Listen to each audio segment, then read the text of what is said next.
Perkenalkan, nama saya Lulu Al-Munawwaroh. Di sini saya akan presentasi tentang pahlawan Insinyur Soekarno.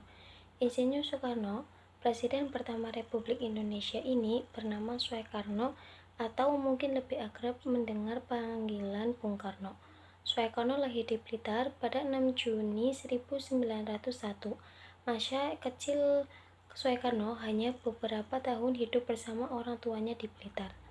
Semasa sekolah dasar hingga tamat, Soekarno indekos di rumah Haji Umar Said Djokro Aminoto yang merupakan politis kawanan pendiri syariat Islam. Kemudian melanjutkan sekolah di HBS. Saat belajar di HBS itu, Soekarno telah memupuk rasa nasionalisme dalam sanubarinya. Usai lulus di HBS pada tahun 1920, beliau pindah ke kota Jawa Barat dan melanjutkan ke TPS atau Sekolah Teknik Dasar Tinggi yang sekarang disebut sebagai Institut Teknologi Bandung. Beliau pun berhasil meraih gelar insinyur pada 25 Mei 1926. Kiprah Soekarno pun berlanjut ke bidang politik. Kemudian sang proklamator merumuskan ajaran Marhainisme serta mendirikan sebuah partai yang bernama PNI atau Partai Nasional Indonesia pada 4 Juli 1927. Tujuan berdirinya partai ini adalah untuk menuju Indonesia merdeka. Kompeni yang tidak senang dengan pergerakan Soekarno mengambil tindakan agar pemerintah Hindia Belanda saat itu masih bisa berdiri kokoh di tanah penjajahannya. Akibat Belanda menjebloskan Soekarno ke penjara Sukamiskin yang berada di Bandung pada 29 Desember 1929. 8 bulan mendekam di jeruji besi, ia pun baru bersidangkan. Dalam pidato pembelaannya yang berjudul Indonesia Menggugat, beliau dan keadaan rakyat Indonesia di bawah belenggu kolonialisme. Pembelaannya itu membuat Belanda semakin marah sehingga pada Juli 1930 PNI pun dibubarkan. Setelah bebas pada tahun 1931, beliau bergabung dengan Partindo dan sekaligus memimpinnya. Akibatnya, beliau kembali ditangkap Belanda dan diasingkan ke Endo Flowers pada tahun 1933. 4 tahun kemudian, ia dipindahkan ke Bengkulu. Setelah menelan berbagai pil pahit, perjuangan tidak sia-sia. Pada Agustus 1945, ia bersama Muhammad Hatta dan tokoh nasional lainnya menyusun naskah proklamasi yang akhirnya dibaca pada 17 Agustus 1945. Pembaca naskah ini sekaligus mengukuhkan kedaulatan Republik Indonesia. Soekarno diwisuda bersama dengan 18 unsur lainnya tepat saat Dies Natalis ITB yang ke-61 pada Juli 1926. Menurut Profesi Jasub Clay sebagai ketua fakultas di kampus tersebut menyatakan kebanggaan karena ada 3 orang insinyur lain orang Jawa, yakni Soekarno Anwari dan Sutejo, dan gelar insinyur dari daerah lainnya. Di masa hidupnya, Soekarno telah menikah sejumlah perempuan, yakni Fatmawati, Karyati, Yurike Sanger, dan Heldi Jafar. Atas pernikahannya tersebut, Soekarno dikaruniai 11 orang anak. Sebagian keturunan Soekarno pada akhirnya juga ada mengikuti jejak sang ayah di dunia politik Indonesia, yakni putri yang bernama Megawati Soekarno Putri yang pernah menjabat sebagai Presiden kelima RI, bernama Megawati Rahmawati Soekarno Putri, dan Sukmawati Soekarno Putri.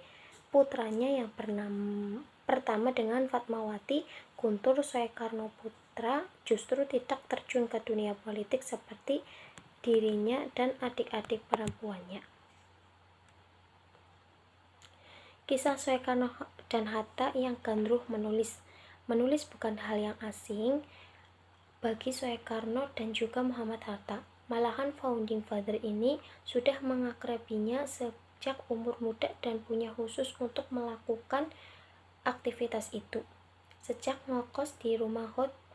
Hos Cokro Aminoto yang merupakan ketua Sarekat Islam, Soekarno beruntung punya privilege untuk membaca buku-buku milik Cokro Aminoto. Hal itu yang ungkapkan adalah autobiografi Soekarno berjudul Bung Karno.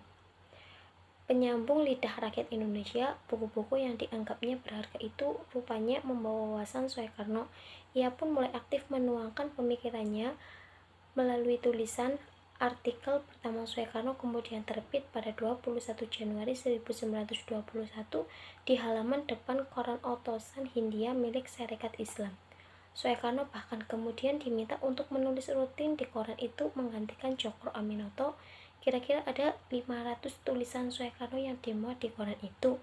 Itu belum termasuk tulisan Soekarno yang juga tersebar di media massa lainnya, seperti Indonesia Moida dan Pikiran Rakyat. Beberapa tulisan terkenal pun lahir dari tangan Soekarno, seperti Nasionalisme, Islamisme, dan Marxisme, Indonesia Menggugat, Mencapai Indonesia Merdeka, Kepada Bangsaku, dan Konsepsi Presiden. Bahkan buku Soekarno Paradoks Reformasi Indonesia terbit Tempo diceritakan kalau Soekarno bahkan punya nama pena yang sering ia pakai dan tulis-tulisannya, yaitu Bima. Kecintaannya pada tokoh pewayang Bima yang kemudian membuatnya memilih nama itu. Bima dikisahkan memiliki karakter ksatria yang berani dan jujur. Tapi bukan hanya karena kagum, Soekarno memiliki nama samara untuk menghindari penangkapan pemerintahan Belanda. Minat tulisan Soekarno hanya berkutat pada ranah politik. Buktinya, saat diasingkan di Indo, Soekarno justru produktif menulis naskah drama. Terhitung ada sebanyak 12 naskah drama yang dibuatnya, diantaranya misal Sang Dokter Setan terinspirasi cerita film Frankenstein, Rahasia Kelimutu, Rendo, Jula Gubi, Kut-Kuti, Anak Haram Jadah, Maha Iblis, dan Aerodinamit. Detik-detik Soekarno wafat yaitu sudah lebih dari setengah abad, tepatnya pada 21 Juni 1970 silam. Kusno Sokro-Diharjo atau yang kemudian dikenal dengan nama Soeharto mengembuskan nafas terakhirnya di Rumah Sakit Pusat Angkatan Darat Gatot Subroto, Jakarta pada usia 69 tahun.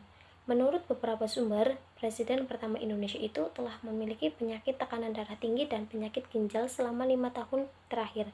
Bahkan sebelum pada tahun 1961 dan 1964, sang Australia karena penyakit gagal ginjal yang dideritanya. Kondisinya semakin memburuk, terlebih ketika sudah tidak menjabat sebagai presiden. Sebelum penutupan usia, Soekarno sempat mengalami koma pada pukul 3.50 dan tutup usia pada pukul 7. Mengenai kondisi kesehatan rutin hingga wafatnya, Soekarno Maharmadrojo selaku ketua tim dokter kepresidenan melaporkan melalui komunit medis. Isi laporan tersebut adalah yaitu pada 20 Juni 1970 pada pukul 20.30 Insinyur Soekarno mengalami penurunan kesehatan dan semakin memburuk. Pada pukul 3.50 pada tanggal 21 Juni, Soekarno tidak sadarkan diri hingga akhirnya pada pukul 7 dinyatakan meninggal dunia. Tim dokter berusaha untuk mengatasi kritis yang dialami Soekarno secara terus-menerus hingga Soekarno mengembuskan nafas terakhirnya. Setelah dinyatakan wafat, Ratna Sari Dewi, istri Soekarno, memutuskan untuk memindahkan jenazah Soekarno ke Wisma Yaso.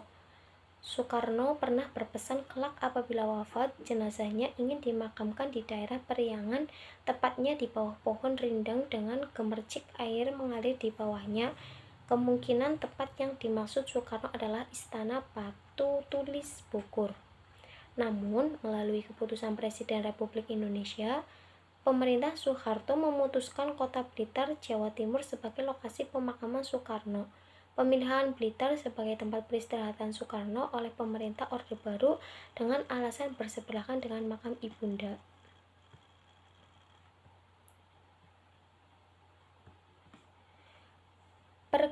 Debatan mengenai pemilihan lokasi pemakaman Soekarno dengan isu yang terus bergulir hingga saat ini.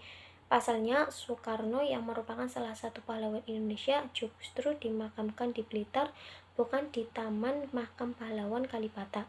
Pemilihan lokasi yang jauh dari ibu kota negara Presiden Soekarno menimbulkan asumsi tersendiri sebagai alasan politis. Detik-detik proklamasi kemerdekaan Indonesia yaitu 6 Agustus, Sekutu menjatuhkan bom atom di kota Hiroshima.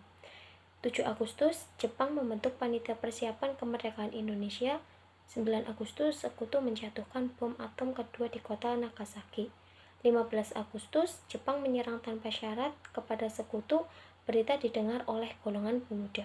6 Agustus, Soekarno-Hatta dibawa golongan pemuda yang bernama Khairu Saleh, Dr. Muwardi, Soekarni, dan Jusuf Kunto ke Rengas Dengklok. Pada 17 Agustus, Soekarno-Hatta segera kembali ke Rumah Maida untuk rapat menyusun dan menetapkan naskah proklamasi.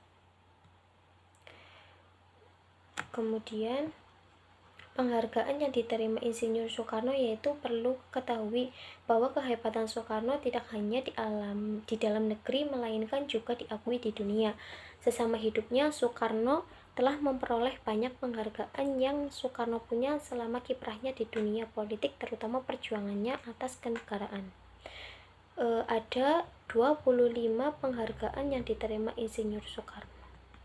Kemudian peninggalan barang pribadi Insinyur Soekarno yaitu yang pertama, peci hitam. Kedua, wesi kuning. Ketiga, tongkat komando. Kemudian yang keempat, keris peninggalan perang puputan. Yang kelima yaitu tongkat monyet. Yang keenam yaitu jas putih. Ketujuh, ajian lembu sekilan. Terus yang kedelapan yaitu keris kehilangan tubuh. Pengaruh terhadap karya arsitektur. Semasa menjabat sebagai presiden, ada beberapa karya arsitektur yang dipengaruhi atau dicetuskan oleh Soekarno.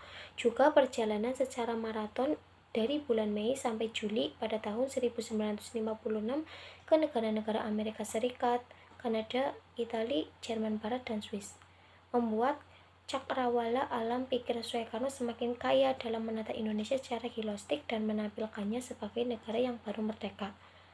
Soekarno membidik Jakarta sebagai wajah atau muka Indonesia terkait beberapa kegiatan berskala internasional yang diadakan di kota itu, namun juga merencanakan sebagai kota sejak awal yang diharapkan sebagai pusat pemerintahan pada masa datang.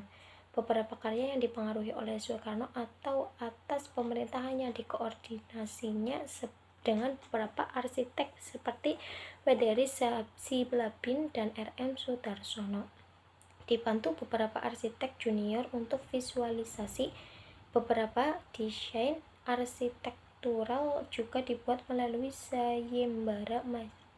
Yang pertama yaitu Masjid Istiqlal, yang kedua yaitu Monumen Nasional, yang ketiga Gedung Chino, 4 Gedung Sarinah, 5 Wisma Nusantara, 6 Hotel Indonesia, yang ketujuh Tugu Selamat Datang, 8 Monumen Pembatasan Irian Barat, 9 Patung Dirgantara, 10 pada tahun 1955 Insinyur Soekarno menunaikan ibadah haji ke Tanah Suci, dan sebagai seorang arsitek Soekarno bergerak memberikan sumbangan ide arsitektural kepada pemerintahan Arab Saudi agar membuat bangunan untuk melakukan syai menjadi 2 jalur dalam pembangunan 2 lantai.